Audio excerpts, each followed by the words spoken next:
জয় শ্রীরাম, জয় শ্রীরাম, জয় শ্রীরাম, জয় শ্রীরাম। নমস্কার। আজকের এই পুণ্যতিথি, পূর্ণ লগ্ন, পূর্ণ দিবস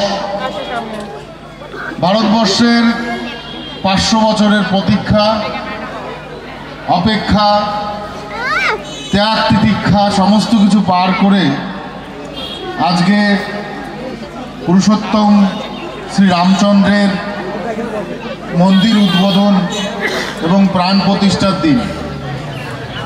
আমি মনে করি যে সমগ্র আমরা যারা সনাতনী এবং সনাতনকে বিশ্বাস করি, সেই সনাতনের অন্তঃপ্রাণ শ্রী রামচন্দ্র। আর সেখানে তার আজকে 500 বছর পরে, এত অপেক্ষা ত্যাগ তিতিক্ষার পরে সেই অযোধ্যার মন্দিরে আজকে প্রাণ প্রতিষ্ঠা করবেন ভারতবর্ষের যশস্বী প্রধানমন্ত্রী নরেন্দ্র দামোদর দাস মোদীজি। আমি মনে করি আমরা রামায়ণে পড়েছি, আমরা যে রাম রাজত্বের কথা বলি, সেই রাম রাজত্ব সারা পৃথিবীকে প্রকৃত দর্শন, মার্গ, নীতি, ন্যায় সমস্ত কিছু শিখিয়ে প্রজাকে কিভাবে সুন্দর রাখতে হয় তার একটা সুন্দর প্রতিচ্ছবি তুলে ধরেছিলেন এই রামায়ণের মাধ্যমে। আমি মনে করি সেই যে ওনার বনবাস, সেই